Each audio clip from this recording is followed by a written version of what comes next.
ఈ ఆగస్ట్ 17న హైదరాబాద్ లో జరిగిన ఐసీఎన్ కాంపిటీషన్ కి నేను ఒక అథ్లెట్ ని తీసుకెళ్లాను. ఎలా జరిగిందంటే నాకు అంతగా నచ్చలేదు. వాడు అడిగాడు అనమాట, నేను స్టేజ్ ఎక్కాలనుకుంటున్నాను, ఎలాగైనా ఒక ప్లేస్ కొట్టాలి, ఒక్కసారైనా సరే అని చెప్పి అడిగితే, లోకల్ గా కొన్ని కాంపిటీషన్స్ జరుగుతాయి, 500 పే చేస్తే ఎంట్రీ వచ్చేస్తుంది, కానీ వాళ్ళు ఎన్హాన్స్డ్ బాడీ బిల్డర్స్ వస్తారు, స్టెరాయిడ్స్ యూజ్ చేస్తారు. ఇక్కడ స్టెరాయిడ్స్ యూజ్ చేసిన వాళ్ళు తప్పనేం కాదు, కానీ నువ్వు వాళ్ళతో పార్టిసిపేట్ చేస్తే నువ్వు విన్ అవ్వలేవు, వాళ్ళ బాడీ చాలా బాగుంటుంది కండిషన్. పైగా యాక్చువల్ 2 years బ్యాక్ ఏం జరిగిందంటే, మేము కొంతమంది అథ్లెట్స్ లోకల్ గా జరిగిన కాంపిటీషన్ తీసుకెళ్తే మమ్మల్ని తొక్కేసారు, ఇక్కడ ఎదగనివ్వలేదు, ఎవరికి కూడా ఒక ప్రైజ్ కూడా రానివ్వలేదు. మా బాడీ బాగాలేదు అనుకుంటే మాకన్నా వర్స్ట్ ఉన్న వాళ్ళ స్టూడెంట్స్ కి మాత్రమే ప్రైజెస్ వచ్చేలా వాళ్ళు చేసుకున్నారు. సో లోకల్ గా ఇలా జరుగుతుందిరా, ఒక కాంపిటీషన్ ఉంది, నేచురల్ వాళ్ళే వస్తారు, అది పర్ఫెక్ట్ గా ఉంటది, కానీ కొంచెం ఛార్జెస్ ఎక్కువ అవుతాయి. అంటే రిజిస్ట్రేషన్ 3500, కేటగిరీకి 6000, ప్లానింగ్ కూడా వాళ్ళే ప్రొఫెషనల్ గా వేస్తారు, 2500 తీసుకుంటారని చెప్పాను. కానీ అక్కడ ఏం జరిగిందంటే ఎవరికి టెస్ట్ చేయలేదు అసలు. ఎవరో కొంతమంది ఒకరిద్దరికి మాత్రమే టెస్ట్ చేసి మిగతా వాళ్ళు నేచురల్ అనుకుంటే సరిపోదు కదా.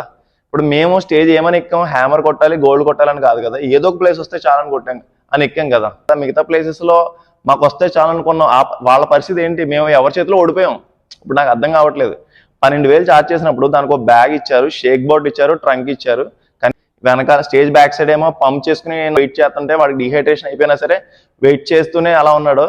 ఇక్కడేమో స్పెషల్ కేటగిరీ అని పెట్టారు, అసలు దానికి అర్థం లేదు. బాడీ వచ్చినా పర్లేదు, కొంతమంది బాడీ రాని వాళ్ళకి కూడా ఏదో లావుగుండి సన్నమైన వాడికి స్పెషల్ కేటగిరీ అని పైగా గోల్డ్ ఇవ్వడం అనేది నాకు నచ్చలేదు. సరే ఇదంతా పక్కన పెట్టండి, నాకు ప్లేస్ రాలేదు కాబట్టి నేనేం చెప్పట్లేదు. నేను ఎక్స్పెక్ట్ చేసింది ఏంటంటే ప్రతి ఒక్కరికి డ్రగ్ టెస్ట్ చేస్తారు, 12,000 అందుకే తీసుకుంటారు కదా అనుకున్నాం, అది లేదు. ఇప్పుడు ఈ ప్రెప్ లో ఆల్మోస్ట్ ఒక 1.5 lakh to 2 lakhs వరకు తనకు ఖర్చు అయింది. అది చాలా స్ట్రగుల్స్ ఫేస్ చేయాలి, డబ్బు ఖర్చు పెట్టినంత మాత్రాన బాడీ రాలేదు కదా.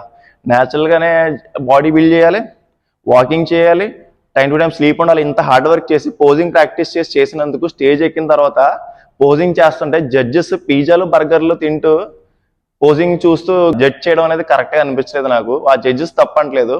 ఇప్పుడు అంతమందిని ఒక రోజులో కవర్ చేయకపోతే స్ప్లిట్ చేసుకోవచ్చు కదా ఒక 2 days కింద. గోవాలో బాగా జరిగింది, ఇక్కడ బాగా జరగలేదని చెప్పి చాలా మంది చెప్పారు. యాక్చువల్లీ స్టేజ్ ఎక్కిన మా స్టూడెంట్ కోసం, మా వాడి కోసం నేను కొంతమందిని కూడా తీసుకెళ్లి స్టేజ్ ఇలా ఉంటుంది, ఐసీఎన్ ఇలా జరుగుతుంది, నేచురల్ వాళ్ళు వస్తారని చెప్పి చూపిద్దాం తీసుకెళ్లాను. వాళ్ళే ఉన్నారంటే ఏంటని విఐపి గెస్ట్లు ఏంటి, ఏదో ఇన్ఫ్లుయెన్సర్స్ ని పిలిచేసుకున్నారు, నేషనల్ వైడ్ జరుగుతుంది, పెద్దగా గెస్ట్లు వస్తారని చెప్పి అనుకున్నాం కదా, ఏంటి ఎలా వచ్చారని అడిగారు. పైగా ఇప్పుడు స్టేజ్ ఎక్కబోయే ముందు నా అథ్లెట్ దగ్గరికి వెళ్ళి మాట్లాడుతుంటే నన్ను అలో చేయలేదు. స్టేజ్ బ్యాక్ సైడ్ కి ఇన్ఫ్లుయెన్సర్ని తీసుకెళ్లి వాళ్ళు పంప్ చేసుకోవడం, వాళ్ళకి స్పెషల్ కేర్ చేయడం చేశారు. ఏంటిది నాకు అర్థం కాదు, ఇది ఐసీఎన్నా లేకపోతే కేవలం కొంతమందికి మాత్రమే ఫేవరబుల్ గా జరిగిందా, వాళ్ళ కోసమే పెట్టారా? ఇది ఒక నేషనల్ వైడ్ లో జరుగుతుంది, ఇక్కడ రాజకీయాలు ఉండవు, ఇలాంటి లోకల్ గా జరుగుతున్న రాజకీయాలు ఇక్కడ ఉండవు కాబట్టే కదా ఇంత దూరం వచ్చి మేము పార్టిసిపేట్ చేసింది. ప్లానింగ్ లేదు, కేరింగ్ లేదు, సరిగ్గా టైం టు టైం జరగలేదు. ఓకే లేట్ అవుతుంది ఒకసారి అనుకోవచ్చు, ఆ టెస్టులు చేయలేదు అసలు. ఎవరో ఒకరిద్దరికి చేస్తే సరిపోద్ది కదా. సో ఇంకొకసారి హైదరాబాద్ లో ఐసీఎన్ కాంపిటీషన్ అనేది జరిగితే మేము అసలు అటెంప్ట్ చేయము, ఎక్కాలనుకోవట్లేదు.